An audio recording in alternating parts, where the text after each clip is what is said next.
and I'll give you the key. It's easy. Just keep on hopping, keep on rocking, and don't start stopping. It's everything you need just to walk the scene. And if you wanna make it better, you give it to me, I'll grease it. I believe for you, you wouldn't believe what I see in you. So don't stop, don't let the dream drop hop. Hold up and make it lovely, make it real, and make it yours. Don't stop.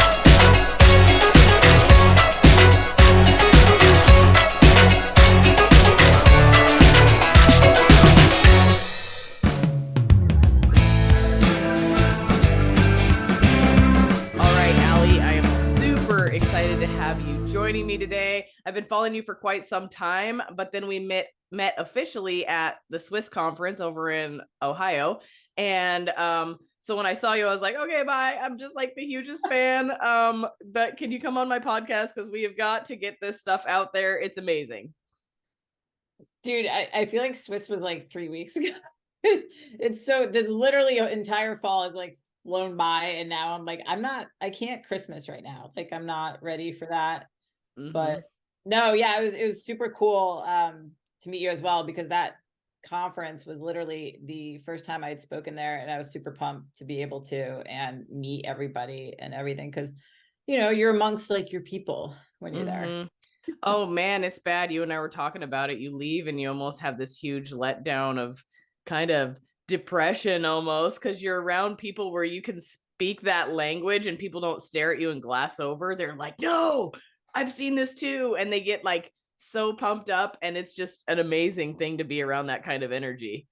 Yes, I literally just went through that almost every week. The last 8 weeks I was on the road, I was like, wow, every Monday I really feel like shit, and trying to figure out why. But the worst of it, honestly, like I run a men's health event that I had a few weeks ago in Austin, and literally like the couple days after that, I was in such a deep like funk, because when you actually have to run and plan the event, like you go through this major adrenaline crash.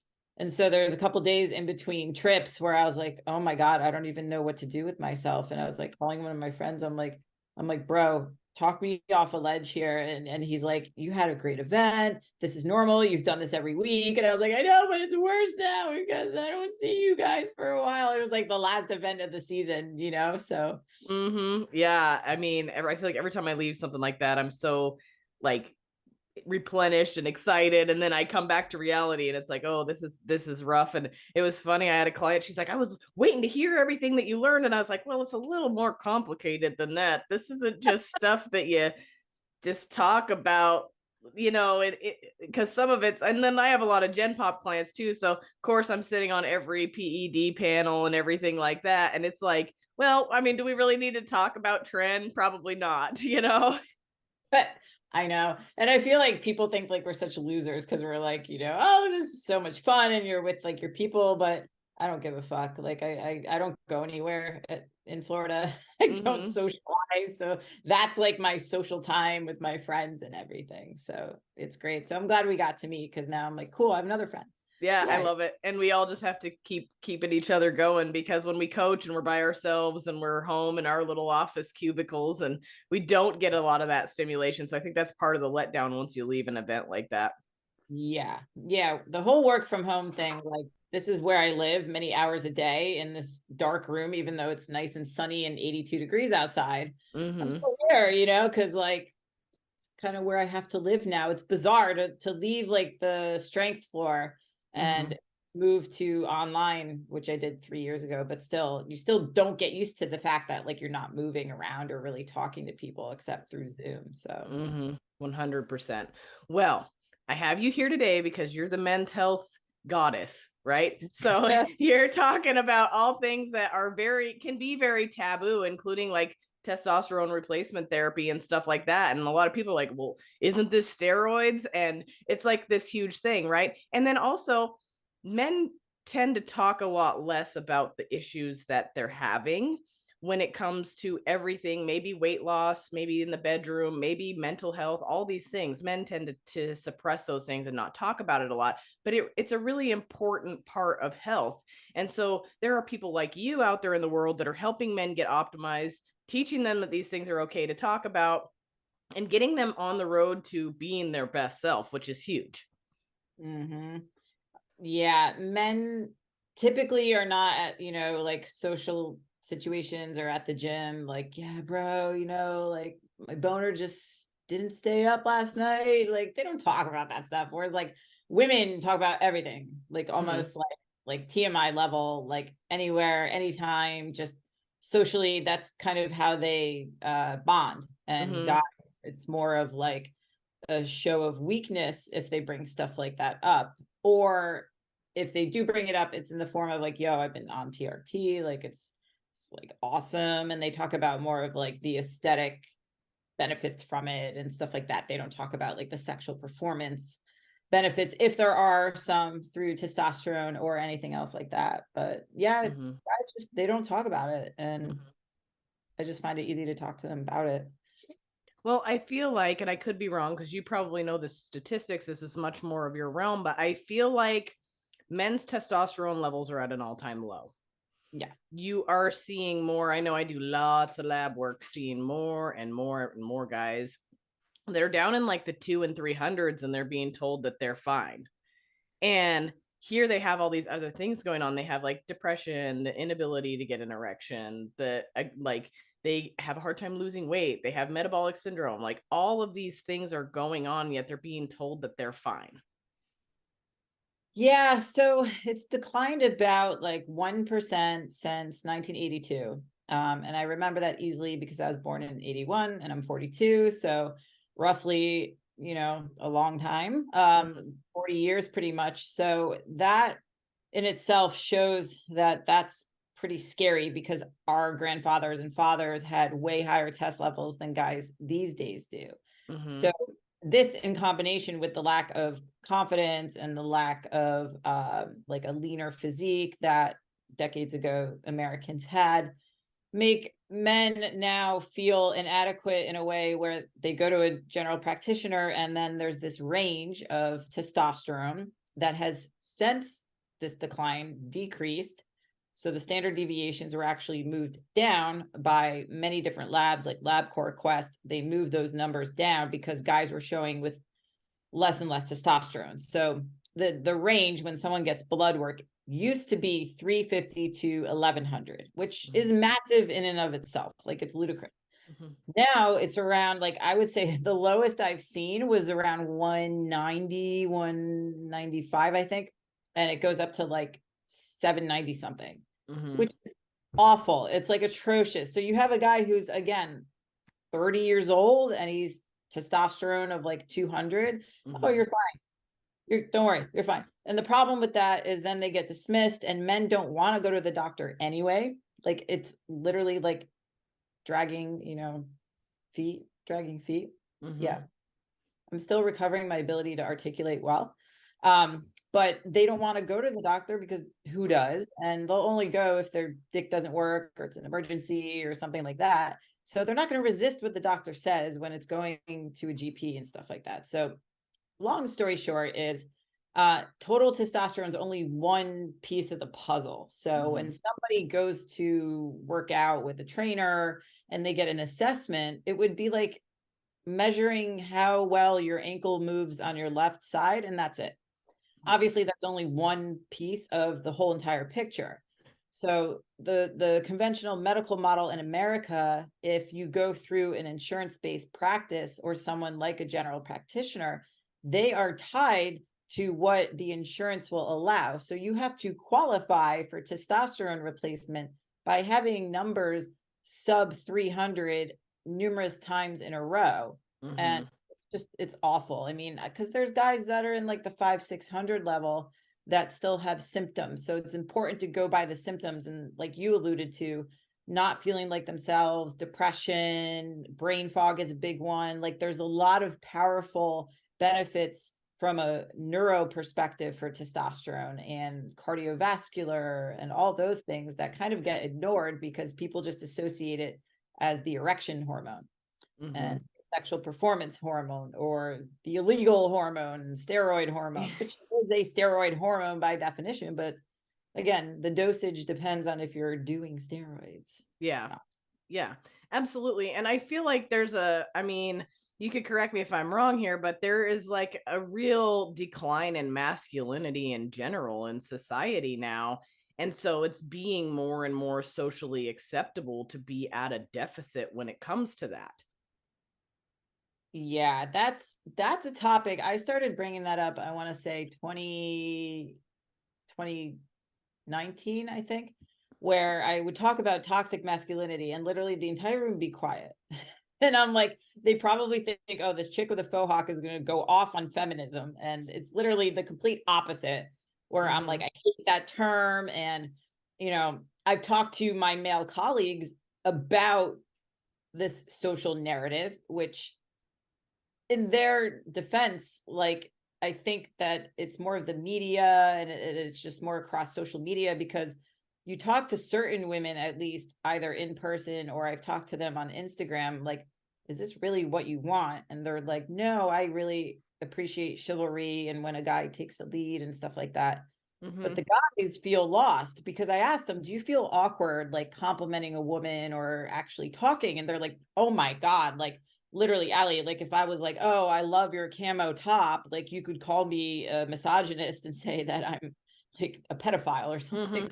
And I'm like, that's so true. So imagine like walking on eggshells and being afraid to even hit on a woman, which is a normal thing that a guy should do.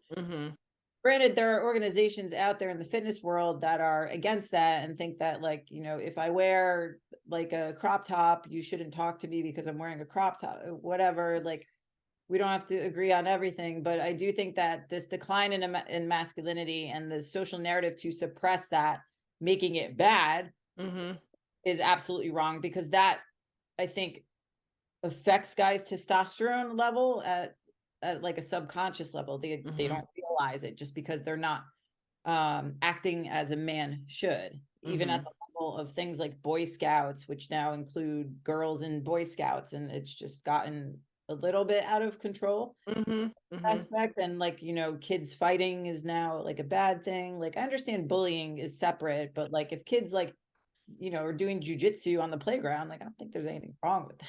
Well, and that's a funny talk that my husband and I have had, because we have kids. I have a 17-year-old boy and a 10-year-old girl. And my 10-year-old girl is very meek and quiet, and like, and my husband was like, I think we need to put her in jujitsu or something, because she needs to develop a little grit. And I forget about that, because when I was a kid, I was the only girl of 3 brothers. I was the only girl in the whole neighborhood. And we had like Fight Club in the backyard where we all got in a circle and we beat the shit out of each other. And then the person that won went on to the next round, and like all this crazy stuff. And I always forget that stuff doesn't exist anymore, because we're being so careful now with people's emotions. Oh my God. Like, we live in a community in Florida where it has a Facebook group. And of course, it's like only people use that to complain. Somebody was complaining, my neighbor's children, like across the street, there's like a circle of grass. It's like a cul-de-sac type of thing. Somebody was complaining that the kids were climbing the tree and they hung a rope from the tree to swing from. And they were like, this is not good. Kids can hang themselves. This is dangerous, blah, blah, blah. And I'm like, what the fuck? Like, they can't climb trees anymore. And like, my neighbor was like, this is normal for children to do. They're totally fine. Please don't worry. Stay yourself. Like, wow, this is what the world's coming to. Like, literally, we would like hang tires from ropes and make tire swings. Like back in the day, we'd climb trees and swing on vines and do weird shit and dirty and play like BMX bike or whatever. Like, I don't know. I don't have kids, so I can't like in on some of the ridiculous shit that you must see all the time, but from seeing it next door, I'm like, oh, okay. I have to remind myself, I'm always like, oh, I did way worse, they're gonna live, it'll be just fine. So but yeah, I mean, so sneaking back to that, I feel like there's an overall decline, and not only testosterone but also masculinity. I think they're definitely probably linked. But you did bring up your free test or your total testosterone. How about free testosterone? So let's talk about some numbers right now. Like, obviously these numbers depend on the person, so there's no set range that anybody in particular should be at, but there are ranges where people would be considered to be optimized. So let's talk about some of those ranges right out of the gate. Sure. So just to clarify as well, those ranges I was talking about earlier that are on labs are based off the average of everybody in America. So whether you're sick, you're overweight, you're 90 years old, you're 4 years old, like whatever, it's just this average. So they don't take into account men who are on testosterone replacement. It's the same for everybody, which makes zero sense to begin with. So let's just go with these ranges were pulled out of someone's ass and they decided that this number sounds good. We'll start here. So I will say from a total testosterone level, most guys who are over 500 probably feel better than if they're under 500. That can be a statement that I think most people would generally agree with. Free testosterone is a testosterone that is available in the bloodstream that is not bound by something like SHBG, which is sex hormone binding globulin. So it binds free test and estrogen. So that's like the usable form. And the free T can be bound due to insulin resistance, sedentary lifestyle, exposure to certain toxic chemicals, if they have a low carb diet, like there's a bunch of different reasons for it. And it's kind of obsolete to try to free that up through herbs and all this other stuff. You're better off actually getting healthy, taking care and ownership of your diet and training and all of that stuff. So when somebody gets blood work, they usually are judged by the numbers on the blood work and not so much the subjective symptoms. So say a man comes into any office, and again, it does differ. Like I partner with Merrick Health. They're very good, but they're a private telehealth company, cash-based. So if you go cash-based, you're probably going to be better taken care of than if you try to go through a GP. So number one lesson is don't go to a GP for hormone optimization.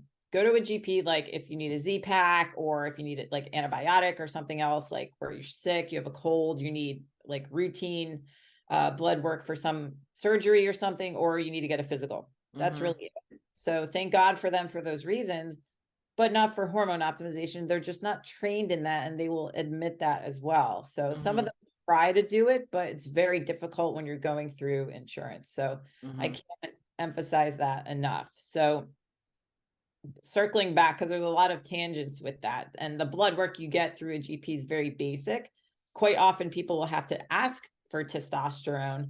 And it's funny because I've heard some really weird reasons why they've been denied, because of how they look, because of their age, because of how many times a week they work out, like just weird things where obviously that's not a reason. Anyone should be able to see if they're functioning optimally as a man. So again, you'd have to ask for it, and they don't want to do it because they don't know how to interpret it or what to do with it. Plus, you may get a surprise bill in the mail from LabCorp for like $3,000. So that's a problem too. That's a huge problem. Yes. If you go through a private company, you're probably going to pay between like, 400 to at the high level, like $1,000, depending on how many markers you want. But at least that's it. Like, all right, cool. You don't get a surprise. And then there's other markers that are going to tell the story of how your health is. So there's basic ones, which is called a CBC, which you see red blood cells, white blood cells, and usually a urine panel is included with that. And that's very basic. And then you'll have like thyroid numbers, and there's basic thyroid that goes through the GP. So the optimal thyroid is a complete thyroid panel that has free T, total T3, free T4, total T4, TSH. So usually TSH is the only one that's given. Thyroid's important because thyroid and testosterone are both very important in guys. And you also want to see like a lipid panel, cholesterol, basics of that. PSA for prostate health, any tumor markers. So it can get very extensive, and at least you know what you're paying for. And so this is kind of like a snapshot in time of what your health looks like, depending on, the state of your health now. So like somebody who, if you have a cold or something, you get lab work done, you may see higher inflammation markers, stuff like that. But hey, at least now we know, all right, this is something to keep an eye on. So, I'm kind of talking in circles about it because it's like there's so many different directions, but basically what people would just need to know is that if you want to get a pretty thorough look at how you're doing, then I would do it through a cash-based company. And any telemedicine company is not going to be the same as any other. So you want to go through a competent one. Again, I trust Merrick. I've been partnered with them for a while, and they tend to deal with people that are athletic and that work out and, you know, are not going to get dismissed for weird things. Like if you work out the day before blood work and you lift really heavy, you may have elevated liver enzymes. Physicians don't know this. And so they're like, oh shit, you need a liver ultrasound. And that can be scary. And it literally was just because you either had an alcoholic drink or you deadlifted really heavy. So yeah. So that's that. I love that you bring up that point, because that's something that I've seen frequently is people are like, well, I'm going to talk to my doctor first. So they go and they talk to their doctor, and their doctor will run some of the tests that you give them, but not all of them. So then you have a puzzle missing a bunch of pieces.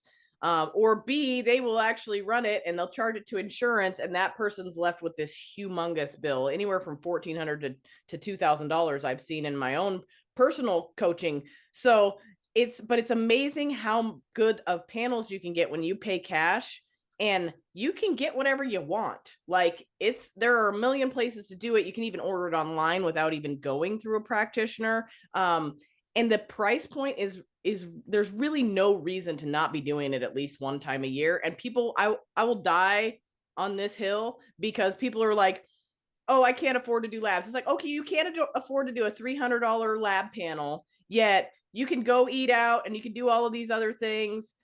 You can't afford not to, because you're going to feel like shit. You're not going to be there for your family. You're not going to be there for your friends. You're not going to be there for yourself. Like, $300 is nothing in the grand scheme of things. So when people get worried about paying cash for a lab panel, it's like, I have to shut that down right away, because insurance takes so much more money for these things.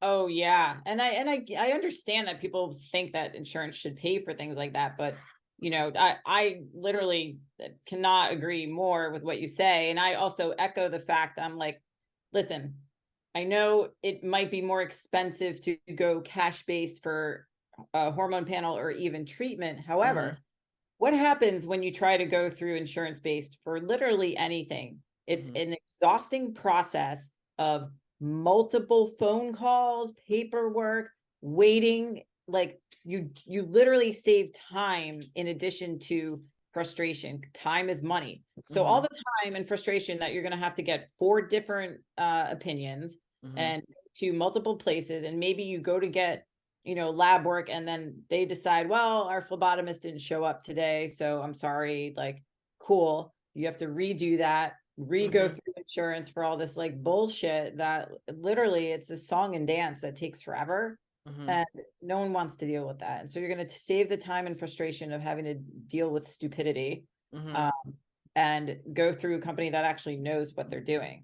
So it literally can't be easier. Like you said, you don't have to see a physician. You could have a phlebotomist come to your house. You just roll out of bed, go downstairs, get your blood drawn. It's so simple. It's so simple.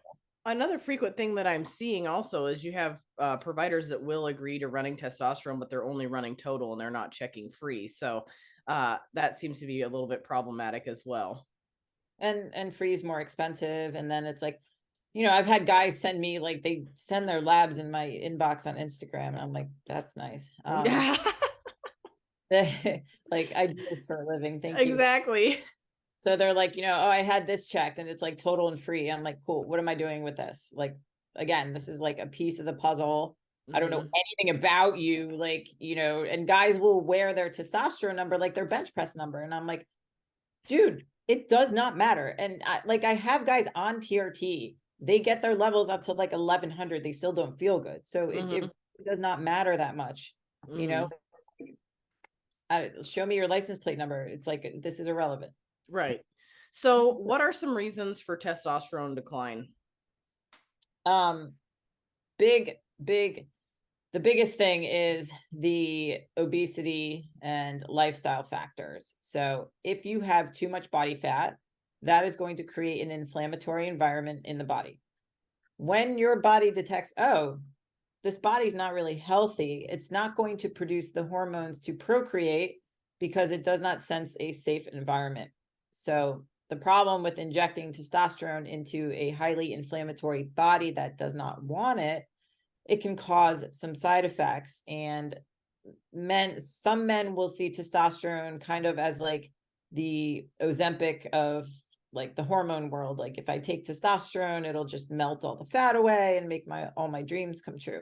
And it does a lot of good things, but it doesn't solve everything. So being over fat is a big problem. And because we have now this body acceptance thing going on, like guys literally freak out when I say you should be towards 15% or lower. And they're like, oh my God. Then I'm like, if you don't have visible abs, and it doesn't have to be a 6-pack, it can just be like the top, that literally is reflective of the state of your health. And so I don't think that we emphasize that enough, because now you've seen the mannequins with the big bellies and stuff where those mannequins can't see their dick. Like, they're not looking down there. So I think that that's really the biggest driving factor. And then the fact that we don't move anymore like we used to, and that also contributes, and endocrine disrupting chemicals. So basically these chemicals that are in like plastic water bottles. So you don't want to be drinking out of plastic like me.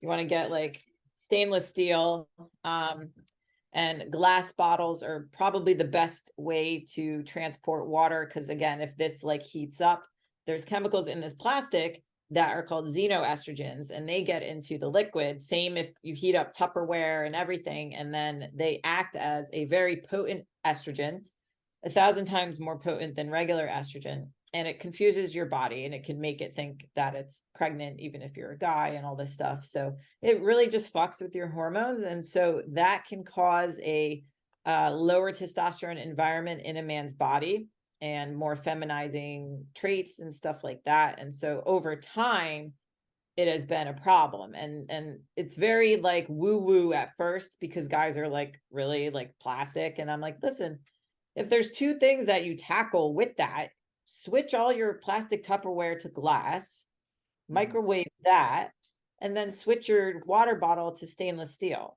Like easy. And then the third thing I would say, like the top 3 action items, any products that a man puts on himself daily. It's like shower stuff, soap, any moisturizer, all of that stuff.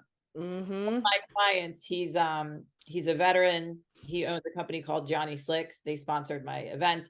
I've been using their hair pomade for years. They make everything without any endocrine disrupting chemicals, and they make beard oil, beard like wash. They make shaving oil, cream, body wash, shampoo, conditioner, and then like hair products that literally smell amazing, because they're actual natural products. So there's a lot more of those showing up than there used to be.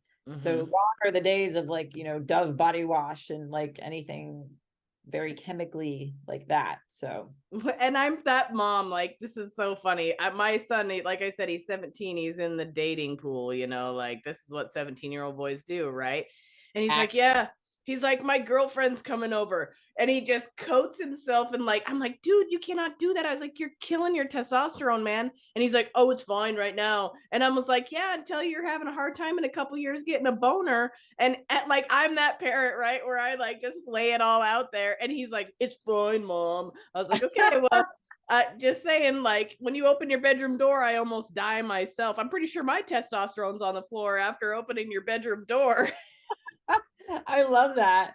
That's so like but that's so true. Actually, my doctor, Eric Serrano, you know, So he at Silverback, he was talking about somebody asked a question relative to that, and he was talking about how he had a patient. I think the kid was like 19 years old, and he had really low testosterone, and they were trying to figure out why. And he went to the grocery store and was looking at the ingredients of all the shampoo, and he had him change his shampoo. And he had gyno, that's what it was. He had man boobs.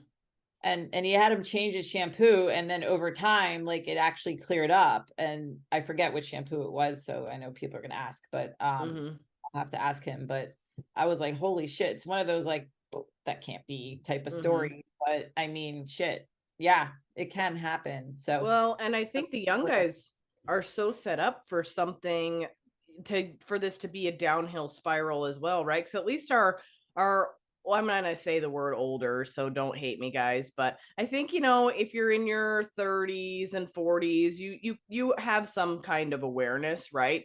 But now we're getting these young people. So recently, I had a 21-year-old male with, I think his testosterone was 160. So yeah, and he was a video gamer. And Mm. so he didn't eat well, not eating a lot when he did eat, and in front of a screen 24/7, and he didn't even finish school, right? And I'm like, start looking at all these details, and I'm like, how much of this contributed to this low testosterone? So much of it, I'm sure. It's one of those things you don't want to believe. And I think because it's not like you can't see it happening in Mm-hmm. real time, that it's very hard to actually believe. Mm-hmm. But there's a lot of evidence. There's a lot of scientific evidence showing that it does contribute heavily. And just read the book Countdown. If any of you guys are listening to me and you're like, what the fuck is this girl talking about? Like, so skeptical. By Dr. Shanna Swan. And she goes into the studies because she was skeptical. So she literally created her own like worldwide study because she was like, this can't be real. And she was talking about the sperm production decline, how that's gone down 60% in the last few decades worldwide. And she was conducting the tests and she realized that there's something called phthalate syndrome. So phthalates, which is spelled like PTH or something crazy, phthalates, parabens, all those endocrine disrupting chemicals, how it affects the fetus in the womb, and how if a mother is exposed to a high level of phthalates, it can affect the sperm production of her baby when he gets older, which sounds so far-fetched, but she has the studies to support it. Like it's crazy. You read this book and you're like, what the fuck? Because usually it was women who were always blamed with fertility issues, but a lot of it now is the man because of reasons like this. It's crazy. So I want to touch on something that you didn't touch on then, and that is stress. Because I feel like stress could be a huge contributor as far as lowering our DHEA levels and cortisol, like because of cortisol being high, all these kind of things. Is that something you can talk about? Yeah, stress is probably the biggest impacting factor for lowering testosterone that guys don't even think of. So they're very used to push all the way through. I don't need to sleep. I got to get this done. And then we've got the phones in our face and, screen time, all these stressors constantly bombarding us. And then emotional stress, physical stress, all this stuff. So obviously we're not going to be able to take away certain stressors. Like if you have a newborn baby, we're not going to say, go lock him in a cage. Like that could be wrong. You might get arrested. So what can we control? So we can control training. We can control nutrition. We can control how we react to things to a degree. So if we can control training and nutrition, if we're not sleeping more than 4 to 5 hours a night, that can probably contribute to issues if you're trying to work out. If you're sacrificing sleep to work out, what's that term? Like you're robbing Peter to pay Paul. Like, yep. Let's dial in your sleep and get you on a different type of schedule, or figure something out where maybe you train for 20 or 30 minutes. Like I really did that with a client today. He's a doctor. He's got a crazy schedule. And I said, I'm just going to give you 3 days a week of 30-minute workouts and we'll start there. Cause he wanted to do like 5 days a week. And I'm like, but you can't because you're sleeping 4 hours. So that's not our goal right now. And so if you can control the controllables, then it could allow for a better, less stressful environment. And over time, then it becomes a little bit easier to wake up in the morning and then to be able to tackle work and have family time and stuff like that. Because stress also impacts erections, and it does more so than testosterone levels to a degree as well. Because a lot of guys, earlier I was like, they associate low T, does my dick work? Cool, my dick works. I must have great testosterone. It's not always the same thing. So guys that have very high T levels and they literally can't get a boner, and vice versa. So how does that impact it? Well, the analogy I use in the fitness industry which can work for anybody really. Like if you're doing a hard exercise, so for us, it would be a PR. For anybody else, like you're going through a back squat or front squat, it's really, really, really hard. So you're coming out of the hole, you're literally shaking and you feel like you might dump the bar, but you're not sure. You might shit your pants. You're not sure. Your eyes are popping out of your head and you're turning purple. Someone walks by and is like, yo, let's go. Like, can you pop a boner at that time? Probably not. So that's the impact that your body has on stress, or stress has on your body. And same with testosterone. Like your body, again, is not going to say, yeah, let's procreate when all of a sudden you're in fight or flight. And the easiest way to remember this. So with the nervous system, this is like the science part. That's as sciencey as I'll get. We have the parasympathetic and we have the sympathetic.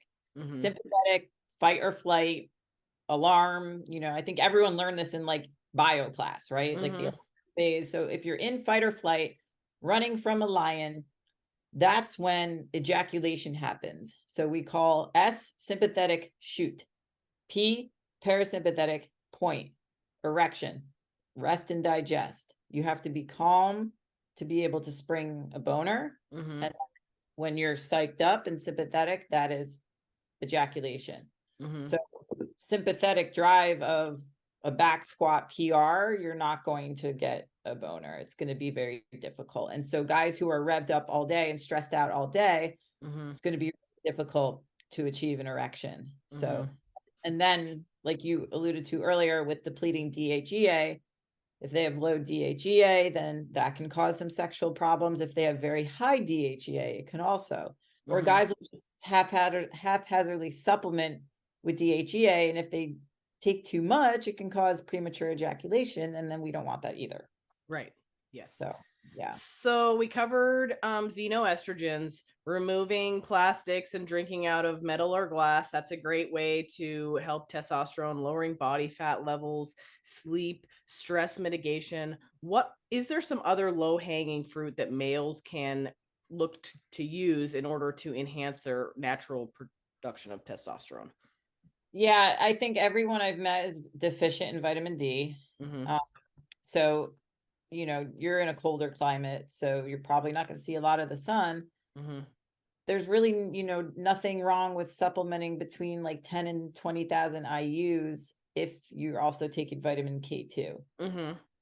And like I live in Florida and Serrano has me taking 20,000 and I live in Florida. So like that shows that you can't get all of it from the sun.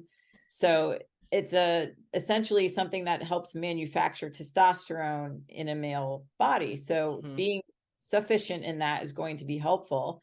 I think a lot of guys underestimate the power of enough protein and carbs if they're athletic and active, because they're usually afraid of carbs or they're eating too much fat because they've heard like, well, fat makes cholesterol, which makes hormones, which it does, but it doesn't mean we need all the fat. So if you're depriving yourself of a macronutrient, especially carbs, if you're very active in the gym, that's actually going to help your performance. And I've actually had guys who have reconciled their libido from adding carbohydrates when they were sub 2,000 calories, really trying to just get lean and doing CrossFit and stuff like that. And I'm like, oh my God, you must feel like shit. And we literally add carbs, add calories over time. They're like, oh my God, my sex drive's back. Like I feel really good. And I'm like, well, duh. Like, you know, again, your body's like, cool, I'll procreate now because I feel safe. So literally it could be just under eating. And they think that it's like 6,000 different things in a supplement. And I'm like, no, how about food? Right.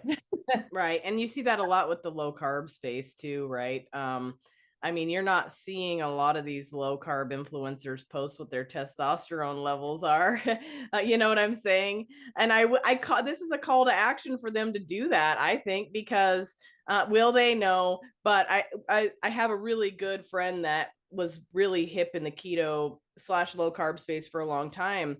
And then he realized that it was affecting, and he's a professional athlete, and he realized it was affecting his performance. And he also realized he was the one posting his labs. And I was looking at him going, you think that's good? That's not good, buddy. You know? And then he came back around. And he was like, guess what, guys? I was actually wrong. I was wrong about this. And And I've noticed that now I need to have energy balance. And I actually think he started working with Merrick, and that was a big thing too. But it was cool to see him come around, but a lot of them don't. And I've worked with a lot of like keto influencers and stuff like that, low carb fasting, stuff like that. And they're, yeah, let's see. The difference between a medicine and a poison is the dose. Like, can there be benefits to doing a low carb approach to something in some situations? Yes. Temporarily, yes. However, you have these people that are chronically doing these things and they don't realize they may not be optimized. So yes, it might be working. They're like, yeah, I do this. It's amazing. You should do it too. But what they don't realize is maybe they could be better. Yeah, that actually reminds me, like, because I forget how context and clarification is so important, because people will twist things. So when I say low carb, I think many guys think that means no carb. So a lower carb approach, they're like, oh, I'm going to do 0 carbs. Yeah. And the problem is not necessarily 0 carbs. Like, we've had clients operate on 50 grams of carbs for well over like 4 to 8 weeks when they have a lot of body fat to lose. Right. The problem with having carbs too high at that point is like your body's just not going to use them because it's too inflamed. And the carb use is impaired. So we'll have them do low carb for a while, but there's a point where then it's not necessary.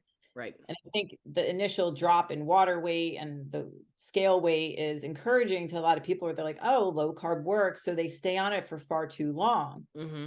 And a lot of this occurred like in 2011 when CrossFit really got popular and they had a baby with paleo. And it was all about like, you couldn't walk into a CrossFit without your sweet potatoes and bison. God forbid you had rice or something. And like, you could only eat so many sweet potatoes to fuel those types of workouts before your stomach's like, yo, I got to shit. Like, that's cool.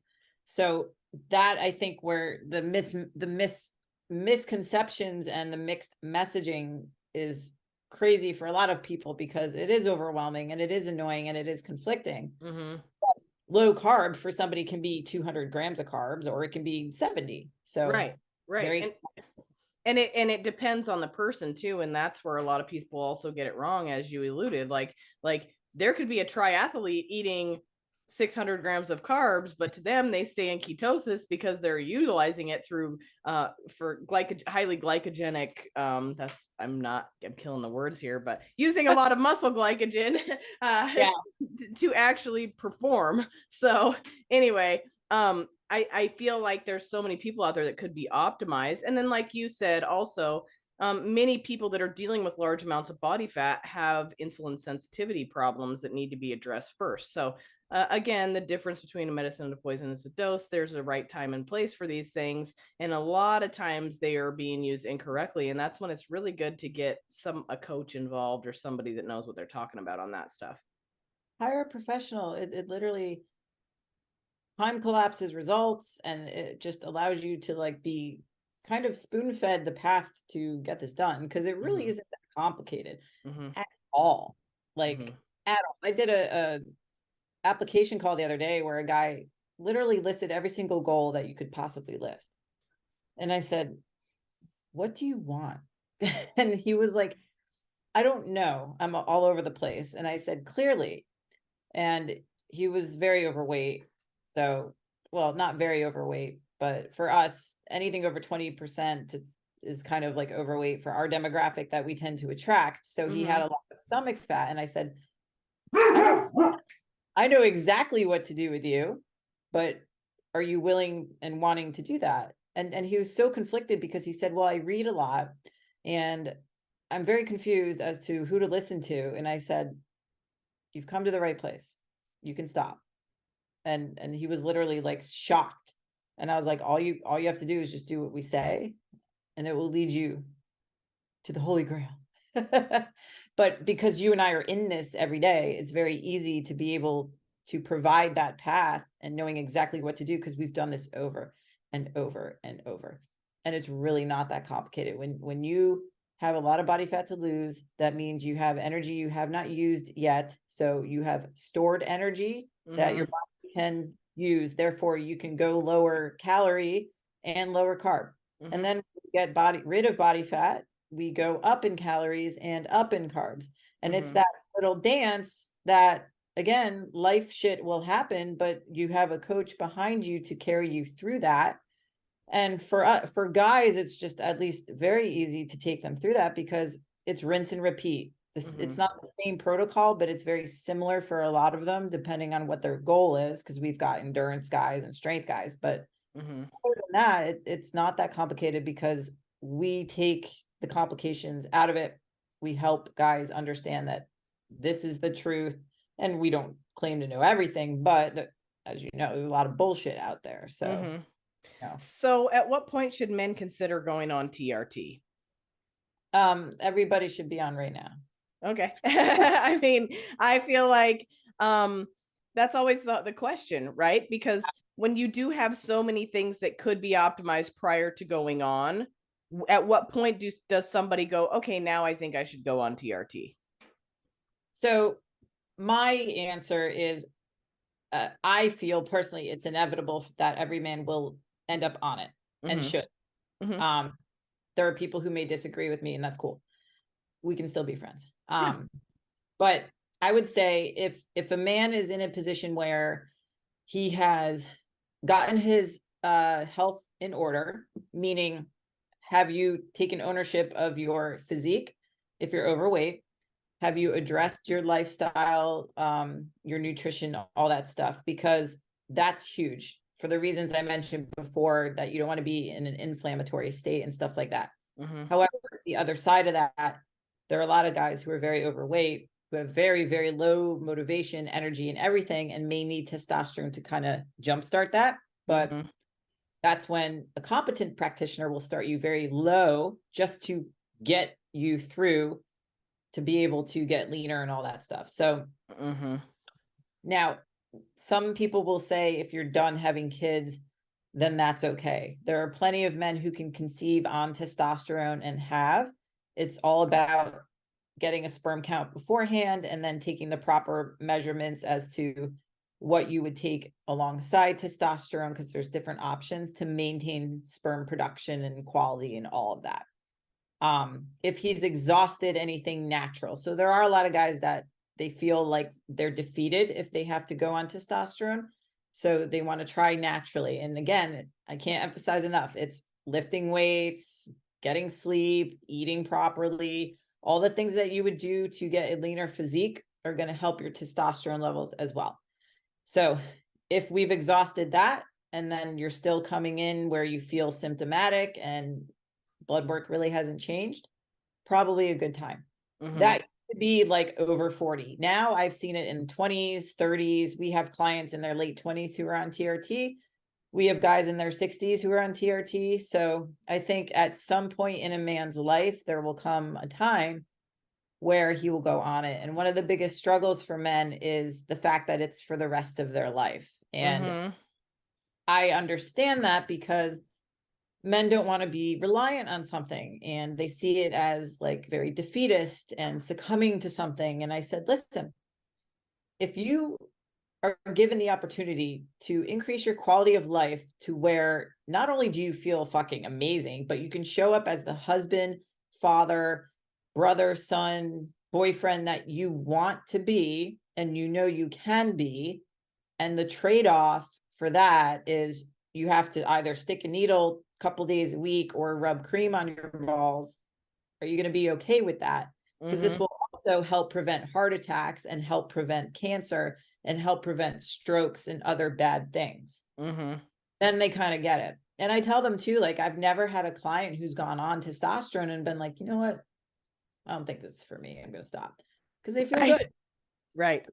If you go to an idiot who mismanages your protocol and doesn't, you know, have you doing the right things, yeah, it may not feel so good because you have these crazy side effects and stuff like that. But if you go to a competent practitioner, there should be absolutely no side effects and you'll feel amazing. So I would say like the biggest side effects guys freak out over, they gain weight. Androgen, it's going to pull water, it's going to increase red blood cells and stuff. So yeah, you're gain weight, but it's not going to be body fat. So. Right. And I feel like the trade-off with that, like you said, is if you had to take something for the rest of your life, but then feel amazing, like, why wouldn't you? People take pharmaceuticals all the time. What's the difference? Yeah. You know? Yeah. I'm like, so are you, if they're on thyroid medication, like that's usually for life, you know, granted, thyroid doesn't have a suppressive effect, but I also tell them too, you can come off testosterone, like nothing's detrimental. You're just not going to feel that great. And it won't like restart your production back to where you were. In fact, you'll probably be like, you know, however many months or years older, and you'll probably be lower. So, yeah. Well, so that's a great segue as to what are some misconceptions to testosterone replacement therapy. I mean, you got the old one, right? Like, my balls are going to shrink. That's a huge one, right? Oh yeah, that's my favorite joke. So some guys know that, some guys don't know that happens, and it doesn't happen in every man. And the reason for that is when you add an exogenous hormone where it's produced in the testicles, and the testicles are like, oh, this is coming from somewhere else, you guys don't need us anymore, then they're going to atrophy. And I tell guys, well, it's okay, because number one, as a woman, like, we don't care, like, balls are weird. It makes everything else look bigger, and that's a good thing. And literally, you don't hear women saying like, yeah, I'm a ball girl, you know, on their dating profile and stuff like that. But some guys are like, you know, they have an attachment to that, and so you can literally take things to maintain like the size, totally fine. The other misconception is that they're going to lose their hair. So if you are prone to hair loss genetically, it might speed it up a little bit, but it does not directly cause it. That is more so from other anabolic steroids. Prostate cancer is also a big one. And this was addressed highly at Silverback, because we now are showing and getting the word out that there are men on testosterone who have active prostate cancer, and it's being used for maintaining quality of life, but also to fight prostate cancer, because testosterone does not cause it, and it doesn't cause prostate cancer to grow. This was all based on one study in 1941 that is then completely refuted. So I think not my urologist, but my Silverback speaker, who just got out of urology, actually, Jordan Grant, he has tons of patients with active prostate cancer on testosterone, and he talks about this better than anybody I know. And it's a big hot topic. So that is not something for men to worry about. The cardiovascular events that they're worried about, the heart attacks and strokes, there's tons of studies now showing how low T puts you at a greater risk of a heart attack or stroke. Testosterone, because it converts into estrogen, is cardioprotective and neuroprotective. So those are some of like the bigger misconceptions. And we already covered, like, you know, being on it for life and stuff, because that's like scary to a lot of guys. A lot of them think roid rage and stuff like that. No, like, if you were a dick before testosterone, you're just going to be a dick still. Not going to be a bigger dick, you know, like, it doesn't accelerate the assholeness. Now, Tren is a different story, but again, we'll talk about that. So those are like kind of the big ones that most men worry about. And I'm like, listen, those are not things that we have to worry about. And there's a reason you get blood work every few months anyway, to make sure everything's doing what it should be. Absolutely. I love all of that. So if there's one thing that you could get out there to all of the men listening and their wives, I guess, what would that be?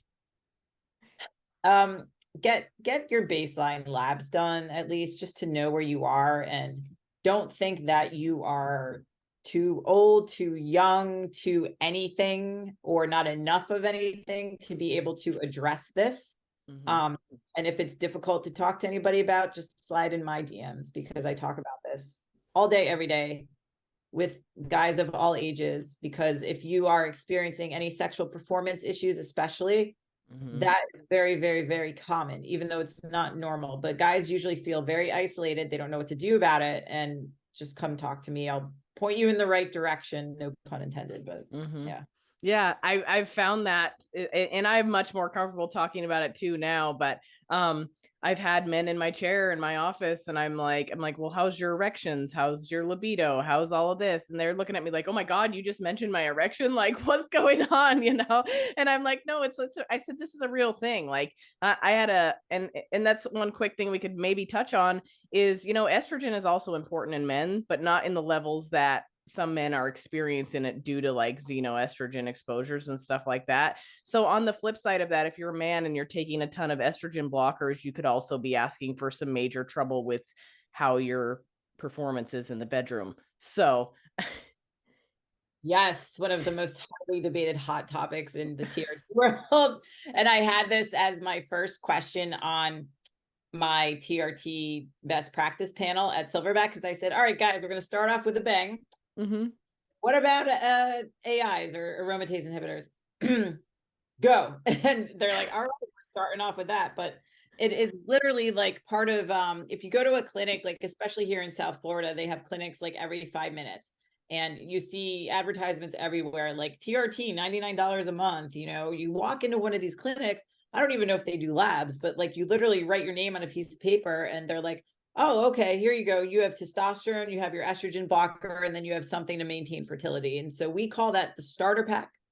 Everybody gets that, but you really only need testosterone to start with usually. So estrogen blockers. Now, women need testosterone, men need estrogen.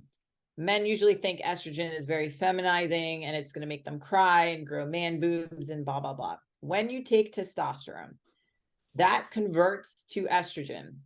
There's an enzyme called aromatase, and it takes the testosterone and goes, we're going to make estrogen. This is a good thing. So the medication that you and I are talking about blocks that enzyme from doing that and lowers estrogen. The problem when you lower estrogen, if we think of what happens to women in menopause, osteoporosis, insulin resistance, belly fat, lethargic, no sex drive, all those things will happen to men. Their joints will start to crack, their libido will start to go downhill, their erections will be less firm. I've seen belly fat happen, insulin resistance, all these things, and they don't know why. And I've had guys actually who have just started TRT, and then all of a sudden they're like, 3 months later, I have no erection and my libido sucks. And I'm like, so are you on an aromatase inhibitor? Oh yeah, I'm on an anastrozole. I'm like, okay, great. So it can be very detrimental. And the problem is that it's very misunderstood because estrogen will be high on lab work because, again, these labs are not based on men on TRT.